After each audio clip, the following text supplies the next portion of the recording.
বৈশাখ মাস, প্রচণ্ড গরম পড়েছে। আম বাগানে একদল বাচ্চা খেলছে। তনয় হঠাৎ সবাইকে ডেকে কিছু একটা বলতে শুরু করলো। তোরা সবাই এখানে আয়, আমার কথাটা শোন। কি হলো বলো।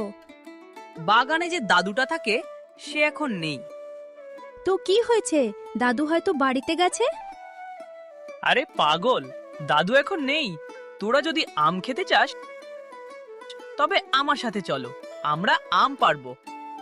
কিন্তু দাদু যদি হুট করে চলে আসে? আরে কিচ্ছু হবে না, চল, দাদু আসার আগে আমগুলো পেড়ে সব লুকিয়ে রেখে দেব। এই বলে বাচ্চারা গাছে পাথর ছুঁড়তে শুরু করলো। ঠিক তখনই পাহারাদার দাদু বাগানে চলে আসলেন। এই, তোরা কে রে? গাছে পাথর ছুঁড়ছিস কেন? তোরা আম খাবি তা আমাকে বললেই তো পারিস। সত্যি দাদু, তুমি আমাদের আম খাওয়াবে? হ্যাঁ হ্যাঁ, সত্যি, আমও খাওয়াবো, আর তোদের একটা গল্প শোনাবো। কি গল্প শোনাবে দাদু? ভূতের গল্প শোনাবো, তোরা শুনবি? হ্যাঁ দাদু, আমরা সবাই শুনবো। সবাই এক জায়গায় গোল হয়ে বসল। দাদু সবাইকে আম খেতে দিলেন। দাদু, তুমি গল্প বলো, আমরা আম খেতে খেতে তোমার গল্প শুনি। তবে শোনো, সে একতে মাথা রাস্তা। রাস্তার পাশেই ছিল এক বিরাট আম বাগান। ওই বাগানের আম গাছে অনেকগুলো ভূত থাকত। একদিন রাতে কিছু লোক ওই বাগানের সামনে দিয়ে একটা মমরা নিয়ে শ্মশানে যাচ্ছিল। তখন এক ব্যক্তি বলে উঠল, এই বাগানটা আমাদের তাড়াতাড়ি পার হতে হবে। কেন কাকা, এখানে কি আছে যে তোমরা এত ভয় পাচ্ছ? কেন, তুই জানিস না এই বাগানে ভূত থাকে? শম্ভু, তোকে একটা কথা বলছি, শোনো। যাই হয়ে যাক, এই মরাটাকে কিন্তু হাত থেকে ছাড়বি না। ঠিক আছে কাকা। হঠাৎ চারদিকে ঝড় বৃষ্টি শুরু হলো।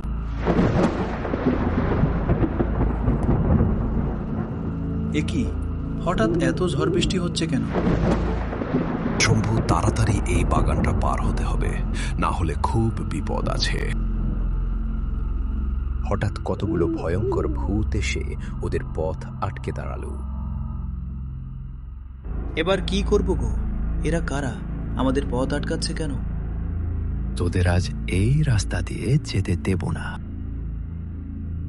এই কথা বলেই ভূতগুলো হঠাৎ উধাও হয়ে গেল। কাকা, ভূতগুলো সব কোথায় গেল? কিসের ভূত? কোথায় ভূত? তুই কি সব উল্টো পাল্টা বলছিস শম্ভু? তুমি দেখতে পাওনি কাকা? আমাদের সামনেই তো এসেছিল। তুই নিশ্চয়ই ভুল দেখছিস, তোর মনে হয় ভ্রম হয়েছে। এই সব না বকে তাড়াতাড়ি চল। ঠিক আছে, চলো।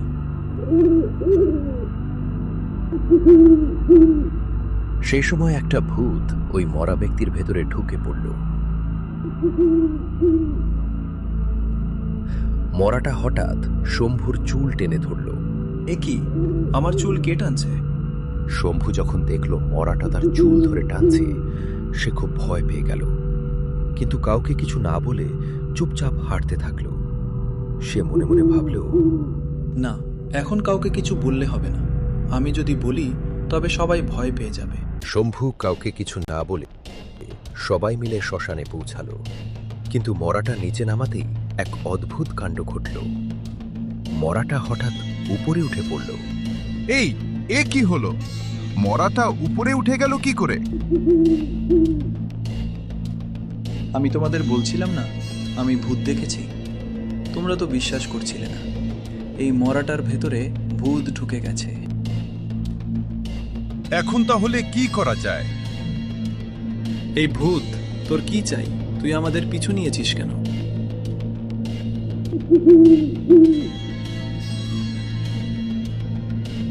কিন্তু কোনো সাড়া নেই। তখন লোকজন তান্ত্রিক খুঁজতে চাইল।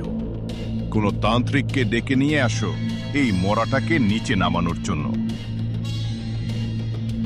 এখন এত রাতে কোথায় তান্ত্রিক খুঁজে পাবো? তখনই এক তান্ত্রিক সেখানে এসে হাজির হলেন।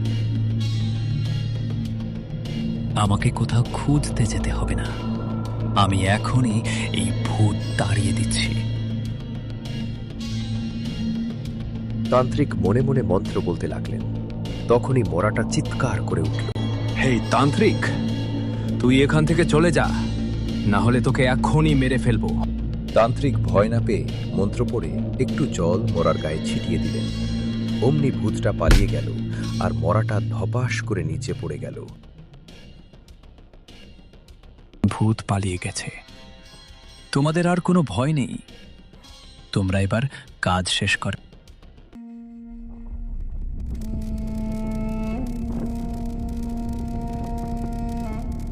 ওরা সবাই মরা দাহ করে বাড়ির পথে রওনা হলো। ফেরার সময় আবার ওই বাগানের কাছে আসতেই ভূতগুলো সামনে চলে আসলো। এবার তোরা কি করবি? এখানে তো কোনো তান্ত্রিক নেই। এবার তোদের সবাইকে মেরে ফেলবো। অম্মি শম্ভু এক গ্লাস জল ওদের গায়ে ছিটিয়ে দিল। ও বাবারে, পালা সব। ভূতগুলো চিৎকার করতে করতে পালিয়ে গেল। শম্ভু, তুই এটা কি করে করলি? আমরা যখন শ্মশানে ছিলাম তখন তান্ত্রিক আমাকে কিছুক্ষণ আগে শম্ভু, এই জলটা তোমার কাছে রাখো। আবার যদি ভূতগুলো জ্বালাতন করে তবে এই জল ছিটিয়ে দেবে আর এই মন্ত্রটা পড়বে। শম্ভু, তুই ছিলি বলেই আজ আমরা রক্ষা পেলাম। দাদু, ভূতগুলো কি সব ওই বাগান থেকে সত্যি পালিয়ে গেল? হ্যাঁ রে দাদু ভাই, সেই দিন থেকে ভূতগুলো আর এই বাগানে আসে না। এই বাগান মানে কোন বাগান দাদু? আরে এইটাই তো সেই বাগান। ওই যে রাস্তাটা দেখছিস, ওইটা দিয়েই আগে শ্মশানে যাওয়া হতো।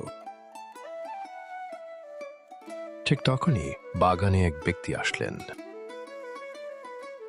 কি গো শম্ভু কাকা, বাচ্চাদের গল্প শোনাচ্ছ? হ্যাঁ রে, বাচ্চারা খুব দুষ্টুমি করছিল, তাই গল্প শোনাচ্ছিলাম। দাদু, তোমার নাম শম্ভু? তার মানে কি তুমি সেই লোকটা? হ্যাঁ রে দাদু ভাই, তোরা এখন বাড়ি যা, পরে আবার অন্য গল্প শোনাবো। কিছুদিন পর তনয় আর রাহুল বাগানের দিকে যাচ্ছিল। আচ্ছা রাহুল, দাদু সেই দিন যে গল্পটা বলল, শম্ভু দাদু কি সত্যিই ভূত তাড়িয়েছিল? কেন, তোর কি মনে হয় হয়তো সত্যিই তাড়িয়েছিল? যদি আমরা ভূত দেখতে পেতাম। আমি তো কোনোদিন ভূত দেখিনি। তাহলে এবার কি করবি? কিছু তো একটা করতে হবে। আমার সাথে আয়। তনয়ের মাথায় তুষ্টু একটা বুদ্ধি আসলো। দুইজনে মিলে এক তান্ত্রিকের কাছে আসলো। তনয়, এখানে আসলাম কেন আমরা? আমার তো খুব ভয় লাগছে। বেশি কথা বলিস না।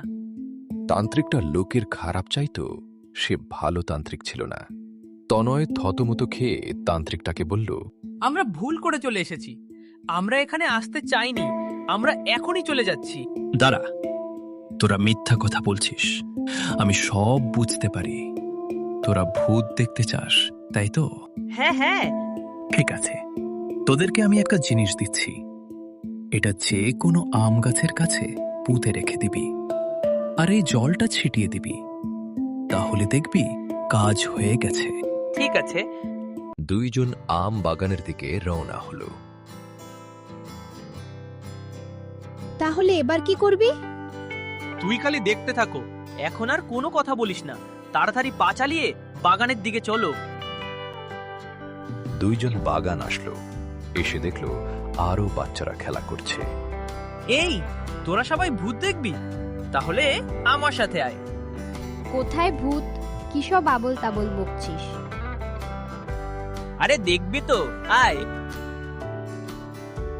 সবাই একটা আম গাছের গোড়ায় দাঁড়ালো। তান্ত্রিক যা যা বলেছিল সেগুলো সব করতে লাগলো।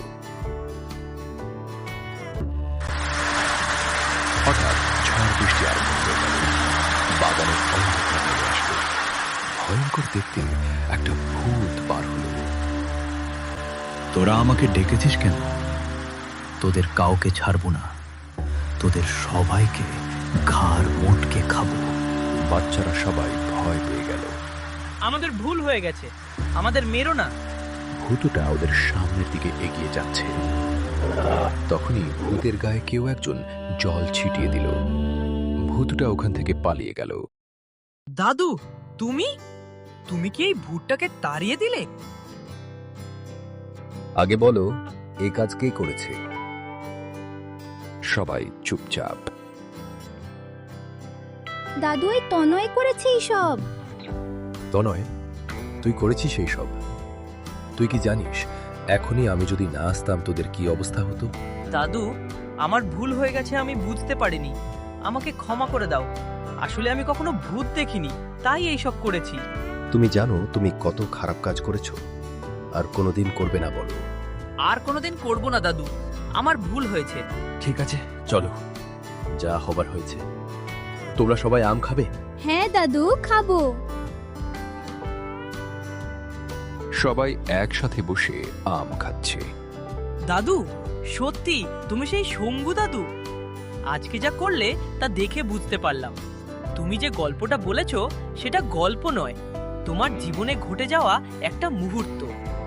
এই ধরনের মজার মজার গল্প দেখতে চাইলে এই চ্যানেলটি লাইক, সাবস্ক্রাইব, কমেন্ট করো এবং পাশে থাকো।